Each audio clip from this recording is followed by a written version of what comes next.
नमस्कार। न्यूज़ डंका के इस विशेष कार्यक्रम में आपका स्वागत। वार्तालाप में आज हमारे साथ है विश्व हिंदू परिषद के उपाध्यक्ष और राम मंदिर निर्माण तीर्थक्षेत्र न्यास के महासचिव चंपतराय जी। नमस्ते चंपतराय जी। नमस्कार। न्यूज़ डंका के वार्तालाप इस विशेष कार्यक्रम में मैं आपका स्वागत करता हूँ। प्रणाम। राम जन्मभूमि आंदोलन और मंदिर निर्माण, इस विषय की अभी पूरी देश में चर्चा है। तो मैं जानना चाहता हूं कि अभी अयोध्या में मंदिर निर्माण से जुड़ा हुआ क्या काम चल रहा है, किस प्रकार से चल रहा है? ये तो बताऊंगा, लेकिन सबसे पहले श्रोताओं को, आपके जो दर्शक हैं जी, उनको ये जानना होगा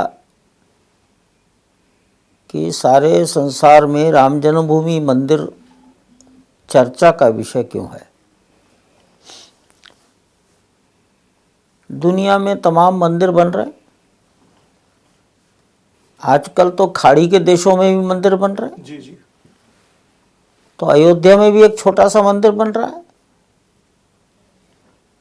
अयोध्या में मंदिर नहीं बना और सारे संसार में खाड़ी के देशों जैसे सोने चांदी हीरों के मंदिर बन जाएंगे तो भी अयोध्या के मंदिर से उसकी तुलना नहीं है। तो ये अयोध्या के मंदिर की विशेषता प्रत्येक मनुष्य को समझनी चाहिए। देखो, भारत पर विदेशियों ने बहुत बार आक्रमण किया। उसमें से एक आक्रमण बाबर नाम के एक व्यक्ति का है। वो किसी देश का राजा नहीं है। प्रारंभ में हारता था, लेकिन बाद में वो जीत गया। और शायद अंत में जिस लड़ाई को जीता है, पानीपत की लड़ाई, उसमें महाराष्ट्र के सैनिक लड़ने गए थे। जी। तो एक विदेशी आक्रांता जीत गया, भारत की बहादुर सेनाएं हार गई। क्यों हारी, ये विवेचना नहीं कर रहा हूं मैं। और वो आक्रांता आगे बढ़ा। किसी ने उसको सलाह दे दी, अमुक शहर का अमुक मंदिर तोड़ दो, तुम्हारा राज्य अखंड हो जाएगा।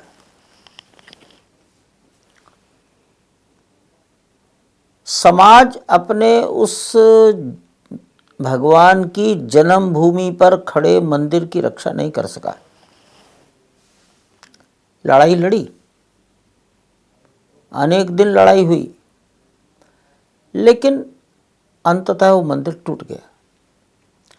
तो ये मंदिर नहीं टूटा, कोई पत्थरों की दीवारें नहीं टूटी, तो ये राष्ट्र का सम्मान टूट गया। एक विदेशी आकर सेनाएं जीत लेता है, राजा बन जाता है, तो राज करे, टैक्स ले, उपभोग करे, आनंद करे। आराध्य के मंदिर क्यों तोड़े जाते हैं? तो ये आराध्यों के स्थानों को तोड़ने का काम होता है समाज का मॉरल डाउन करने के लिए। जी। तो एक तरह से 1528 की लड़ाई ये राष्ट्र का अपमान था। समाज ने 1528 से लेकर आज तक उस स्थान को वापस प्राप्त करने के लिए निरंतर प्रयास किया है, संघर्ष किया है। शुरू में अयोध्या की जनता करती थी, लेकिन 1984 से धीरे धीरे हिंदुस्तान उस लड़ाई में जुड़ने लगा। सारा हिंदुस्तान जुड़ गया। तो ये उसी स्थान पर जहां 500 साल पहले मंदिर था, जहां का खड़ा मंदिर तोड़ा गया, उसी स्थान को प्राप्त करके फिर से मंदिर का निर्माण ये 1528 के राष्ट्र के अपमान का परिमार्जन है। कहीं अन्यत्र बनाने से राष्ट्र का अपमान समाप्त नहीं होता। जी। इसलिए इस मंदिर की महत्ता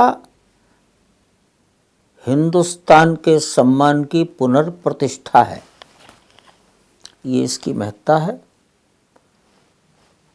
इसी के कारण ये जगत में विख्यात हो गया है। 500 साल तक अयोध्या की जनता ने कोई भी एक वर्ष खाली नहीं छोड़ा है, मरे हैं, मारा है। कार्य आज ठीक गति से चल रहा है। बहुत बड़ा विषय था, इतने बड़े मंदिर की नींव कैसी हो। लार्सन टुब्रो इस मंदिर का निर्माण कर रहा है। Tata consultant engineers TCE Tata को सलाहकार के रूप में, प्रोजेक्ट मैनेजमेंट कंसल्टेंट इस रूप में काम कर रहा है। जी। दोनों के साथ अनुबंध पर हस्ताक्षर हुए हैं। इन दोनों संस्थाओं के जीवन में भी ये एक अद्भुत प्रयोग है। शायद दोनों ने बहुत बड़े बड़े काम किए होंगे, हवाई अड्डे बनाए होंगे, रेलवे ट्रैक बनाए होंगे, लेकिन पत्थरों का मंदिर कभी नहीं बनाया होगा। जी। सरदार पटेल का स्टैच्यू खड़ा किया है, लेकिन पत्थरों का मंदिर नहीं बनाया, वो भी विशालता में।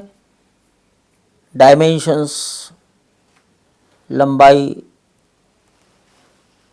360 फीट, 361 फीट, चौड़ाई 235, 240 फीट,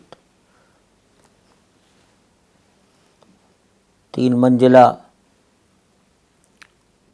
161 फीट ऊंचा, केवल पत्थर, कोई रीएनफोर्समेंट नहीं, कोई सीमेंट कंक्रीट नहीं, कोई आयरन नहीं।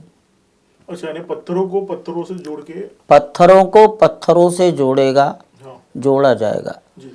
लेकिन जैसे पहले मंदिर बनते थे पूर्व काल में, लेकिन कहीं लोहा नहीं, नींव में भी नहीं, हाँ, नींव के ऊपर भी नहीं। ये कौन से स्थापत्य शैली का इस्तेमाल किया है हमने इसके लिए? उत्तर भारत में नागर शैली प्रचलित है। जी। हमारे वास्तुशास्त्री चंद्रकांत सोमपुरा हैं, उन्हीं के पूर्वजों ने सोमनाथ बनाया। जी। भारतवर्ष में पत्थरों से मंदिर निर्माण करने के वो एक विशेषज्ञ परिवार है। अहमदाबाद का स्वामीनारायण परंपरा का अक्षरधाम सबसे पहले बना, उन्हीं की कला है। गुजरात और राजस्थान के माउंट आबू बॉर्डर पर, उदयपुर बॉर्डर पर अंबाजी, वो भगवती का मंदिर है, उन्हीं की ड्राइंग है। तो वो पीढ़ी दर पीढ़ी मंदिरों के ही जानकार हैं, तो उन्होंने इसकी ड्राइंग बनाई है। तो बड़ी बात थी कि इसमें कहीं लोहा नहीं लगेगा, सुपर स्ट्रक्चर में भी नहीं लगेगा, जमीन के नीचे भी नहीं लगेगा। सिर्फ लोहा नहीं कि कोई भी मेटल इसमें यूज? लोहा नहीं। अच्छा, लोहा, तो उसको जंग पकड़ता है। लोहा अल्पायु है। हाँ। सीमेंट कंक्रीट किसी के साथ भी लगेगा, लोहा पानी के साथ, हवा के साथ रहेगा तो जंग लग जाएगा, खत्म हो जाएगा। लोहे की आयु अधिक से अधिक 100 साल और पत्थर की आयु 1000 साल। जी। तो दोनों का संयोग ठीक नहीं है। तो इसलिए नींव कैसी हो, भूकंप, ऊपर का वजन सहने की ताकत, और कभी अगर नदी का प्रवाह आ गया, क्योंकि सरयू के किनारे है, तो उसको रोकने की क्षमता। कितना भूकंप ये सह सकता है? कितने? अयोध्या में मुझको कहा गया है कभी 200-250 साल का भूकंप का कोई रिकॉर्ड नहीं है, लेकिन 3 से कम भूकंप की रेंज में आता है अयोध्या। और शायद हमारा जो स्ट्रक्चर इन्होंने उसको नापा है, 4 की रेंज तक लेकर उसको चल रहे हैं, स्टेबिलिटी। अच्छा। Central building research institute CBRI, ये उत्तराखंड के रुड़की शहर में है, भारत सरकार की संस्था है, CSIR के अंतर्गत है। वो इसकी स्टेबिलिटी अध्ययन कर रहे हैं। तो नींव एक बहुत बड़ा था विषय। नींव का प्रारूप तैयार करने में नेशनल जियो रिसर्च इंस्टीट्यूट NGRI हैदराबाद, ये भी CSIR के शायद अंतर्गत है, उनका बड़ा भारी योगदान है। उन्होंने ज़मीन के नीचे बहुत गहराई तक स्टडी किया, तो राडार तरंगों से स्टडी किया और बताया कि नीचे मिट्टी नहीं है, डेब्रिश है, और इस डेब्रिश के ऊपर कुछ नहीं हो सकता, तो इस डेब्रिश को हटाओ।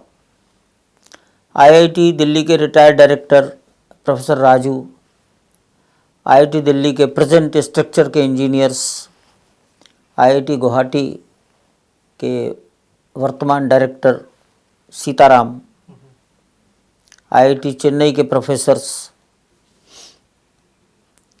शायद मनु संथानम, IIT मुंबई,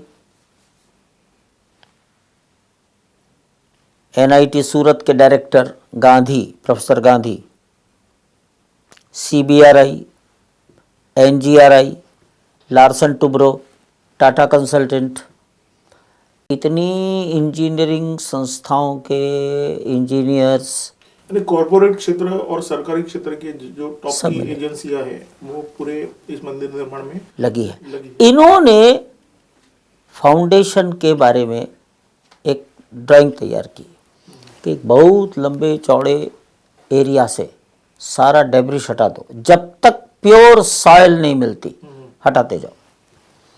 तो 400 फीट तक लंबाई in the direction of east west, 300 feet चौड़ाई नॉर्थ साउथ, और डेब्रिश जब हटाना शुरू किया तो 50 फीट गहराई तक चले गए।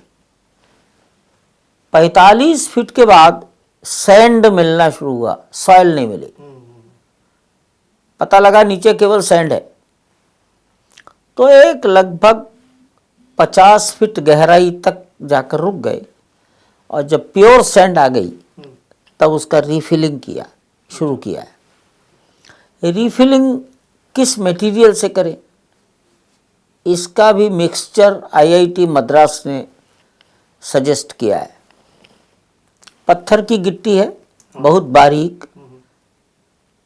10 mm साइज, 20 mm साइज, और जब पत्थर इतना तोड़कर इतना छोटा छोटा कर दिया जाता है तो उसकी डस्ट बहुत बनती है, तो कोर सैंड के स्थान पर उस डस्ट का इस्तेमाल करते हैं। अच्छा। तो it is pure stone.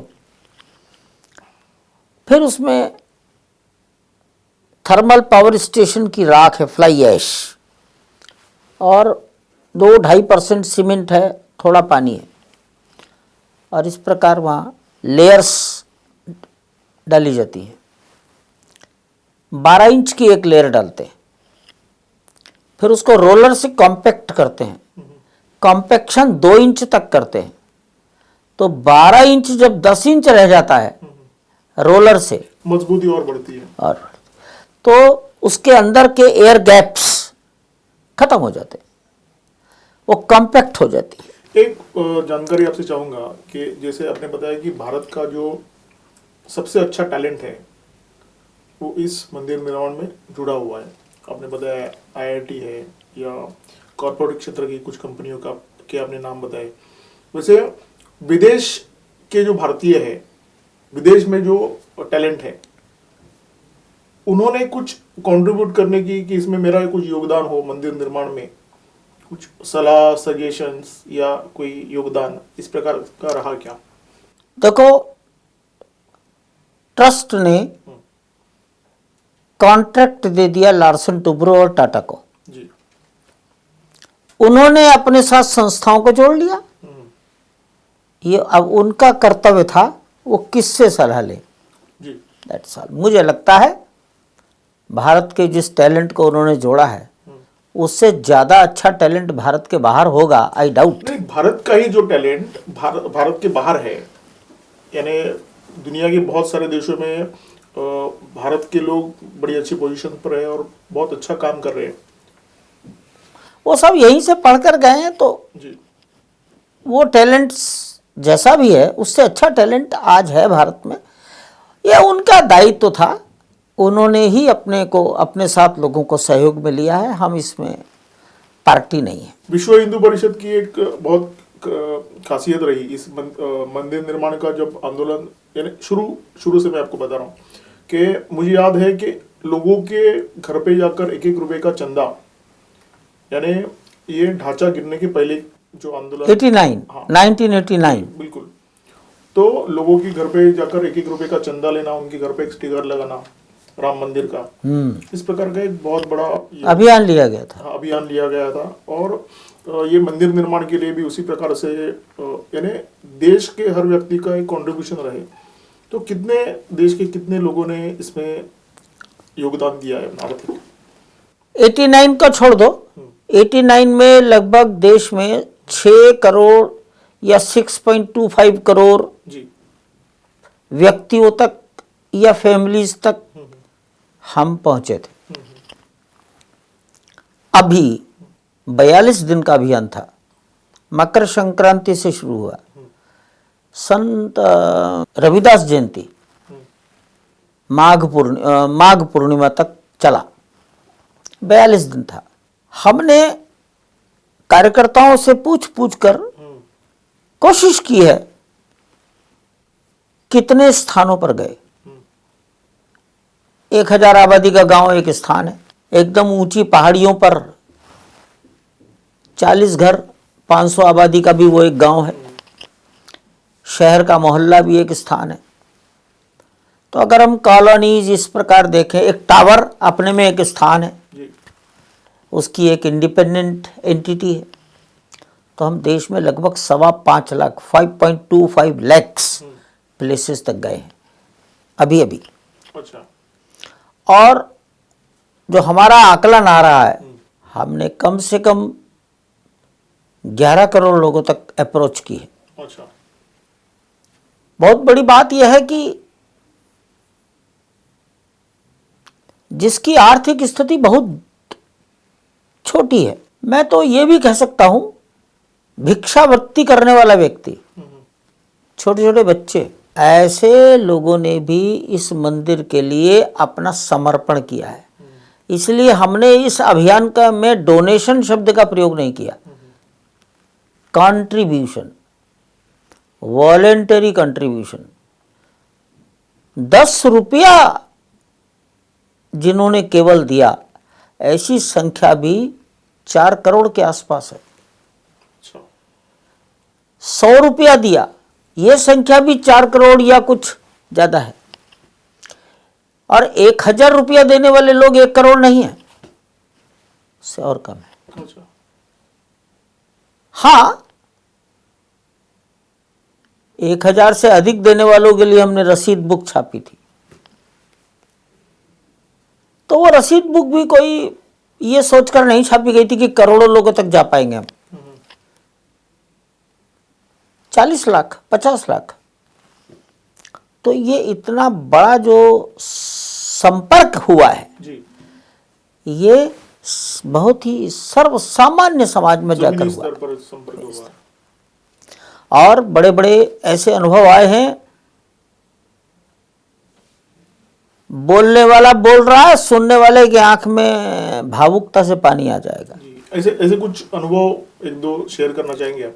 Rajasthan में किसी महिला ने कहा था बीमारी में पति से, मैं ठीक नहीं हो सकती, मर गई तो मेरा सारा गहना दे देना। अच्छा, और मृत्यु पर दाह संस्कार बाद में पति ने बुलाया, ये पत्नी ने कहा था, तब कस्बे के लोगों ने कहा नहीं, पहले दाह संस्कार करो। किन्नर समाज, भिक्षुक, छोटे छोटे बच्चों की गुल्लकें। अच्छा, मैं तो शायद उतना वर्णन कर ही नहीं सकता। तो ये बहुत ही सेंटिमेंटल हुआ है। शायद व्यक्तियों के घरों में जाकर हाथ जोड़कर राम जन्मभूमि के बारे में कोई कागज छोटा सा देना, ये हिंदुस्तान का ही प्रयोग हो सकता है और कहीं नहीं। बिल्कुल। आपको क्या लगता है? मैं जी बोलिए। पूना गया था, अभियान चल चुका था। तो शाम को बैठे थे 25-30 कार्यकर्ता। मैंने पूछा कुछ अच्छे कड़वे मीठे अनुभव सुनाओ। तो एक कार्यकर्ता खड़ा हो गया कि हमारी टोली जा रही थी, ढोल पीटती जा रही थी। एक महिला दरवाजे से निकल कर आई और कहती है मेरे घर शाम को आना। घर से निकल कर आ रही, शाम को क्यों आना? बाद में पता लगा घर के एक सदस्य की मृत्यु हो गई है, घर में शव पड़ा है, अभी वो कुछ नहीं कर सकती, इसलिए शाम को आने के लिए कहा है।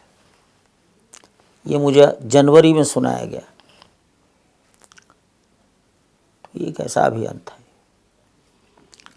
ये मंदिर निर्माण के लिए अभी लोगों का अभूतपूर्व समर्थन मिला, देश में मिला, विदेशों में अच्छा समर्थन मिला, एक दुनिया भर में एक चर्चा का विषय था।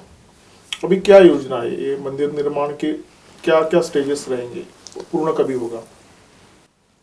केवल मंदिर का विचार करें तो हम ये सोचकर चल रहे हैं कि जून 2020 में विचार किया था और वो लिखित में हुआ था 39 मंथ्स।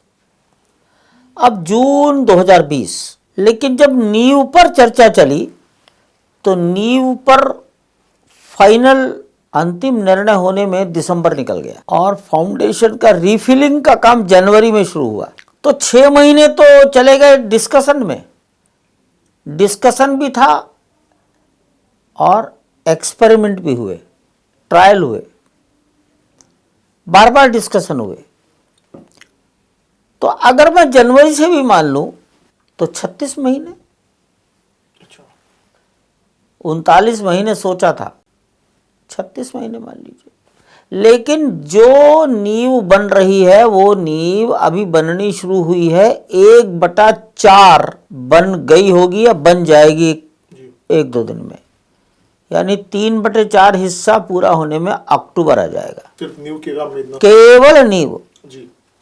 उस नींव के बाद उसकी प्लिंथ ऊंची करनी पड़ेगी 16.5 फीट, लगभग 5 मीटर ऊंची प्लिंथ होगी। अब वो प्लिंथ की गणित नहीं लगाई है अभी तक कि कितने महीने लगेंगे उसको। ये मंदिर निर्माण का काम हो रहा है और उसके साथ अयोध्या का भी एक काया पलट करने का पूरा प्रोजेक्ट उत्तर प्रदेश ने ऐसी ठान ली है कि अयोध्या को एक बहुत बढ़िया नगरी बनाएंगे, बहुत बढ़िया तीर्थ क्षेत्र बनाएंगे। तो उस दृष्टि से क्या प्लानिंग चल रहा है? मैं तो उस भूमि से ज़्यादा संबंधित हूँ जो सुप्रीम कोर्ट ने हमको दी है। 70 एकड़ भूमि, जिसका एक हिस्सा मंदिर है।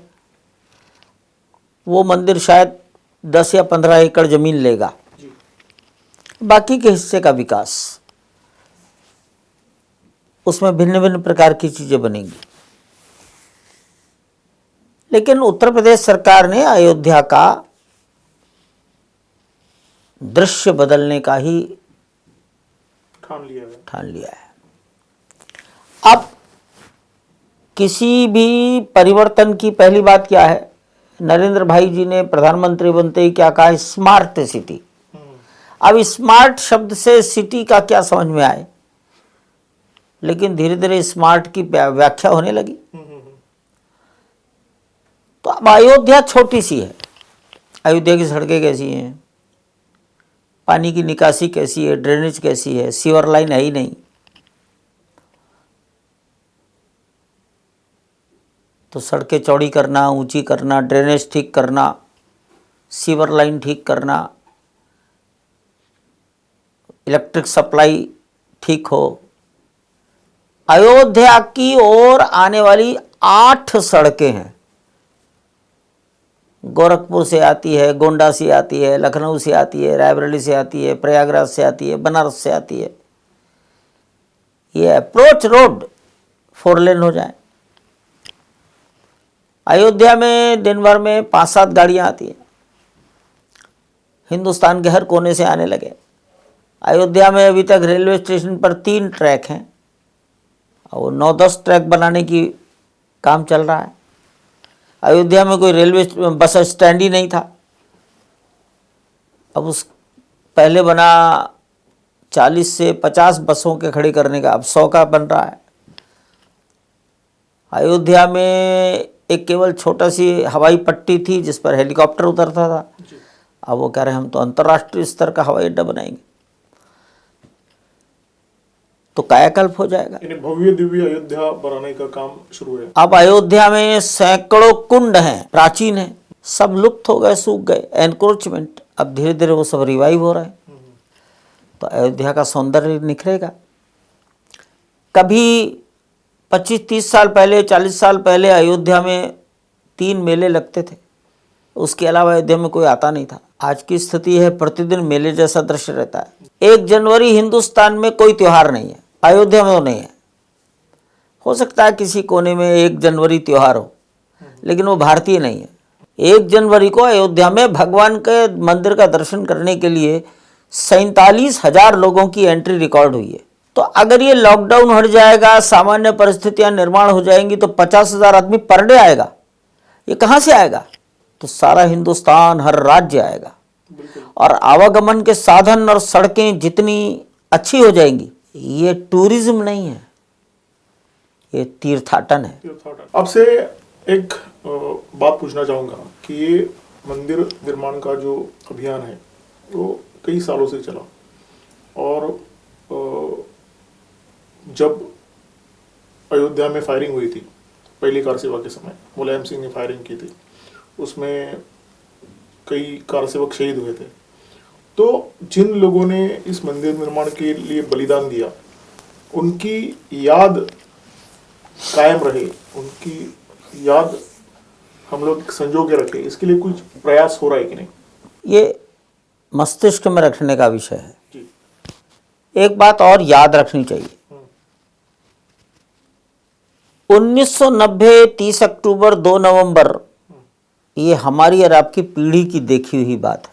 लेकिन 1934 का मारकाट और कत्लेआम जिन्होंने देखा है, ऐसे लोगों से मेरी भेंट हुई है, मैंने उनको प्रणाम किया है। 1949 के लोगों से मैं जाकर मिला हूं, कम से कम 2 परिवारों से। तो बलिदान तो 34 का भी है, और फिर 1528 से लेकर 1934 तक की जो बीच की पीढ़ी है, इसमें जिन लोगों का बलिदान हुआ है, असंख्य लोगों का बलिदान है। हमारी और आपकी आंखों के सामने 30 अक्टूबर 2 नवंबर 1990 घटा है, हमें वो याद आता है। उस परिसर में, उस स्थान को वापस प्राप्त करने के लिए जिन्होंने आत्मोत्सर्ग किया है, उन्होंने अपनी आहुति स्वयं दी है, ऐसे लोगों का स्मरण करने की कल्पना है। लेकिन उसका स्वरूप क्या होगा, ये तो बड़े विचार का विषय है। आप अच्छी तरह समझें, सेनाएं भी बनाती हैं बिल्कुल भूतपूर्व सैनिकों की बलिदान की स्मृति में, तो ऐसा कुछ न कुछ होगा। प्रधानमंत्री महोदय आए थे 5 अगस्त 2020 को। अयोध्या में कोरोना था, संख्या निर्धारित थी, इतने से अधिक लोग अंदर नहीं जाएंगे। तो अयोध्या में जो परिवार,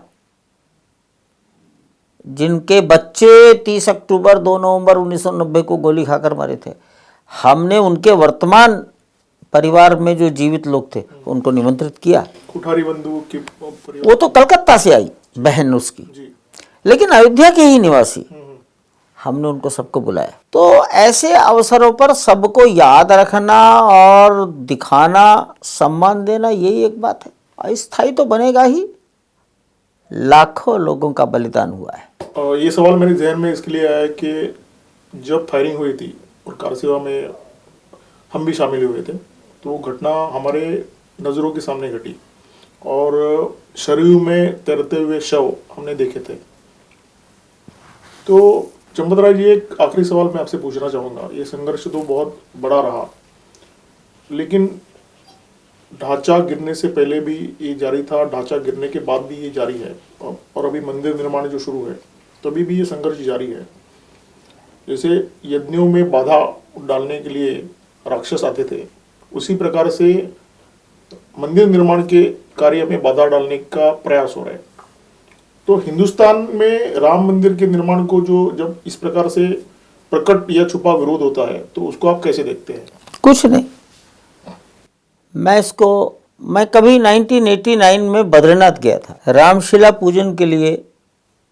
पहली रामशिला का पूजन बद्रीनाथ धाम में हो, ज्योतिष पीठ के जगत गुरु शंकराचार्य शांतानंद जी वहाँ चातुर्मास कर रहे थे, तो वहाँ मैं गया था। 10-15 दिन घूमता रहा, धीरे धीरे कार्यक्रम की भूमिका बनने लगी।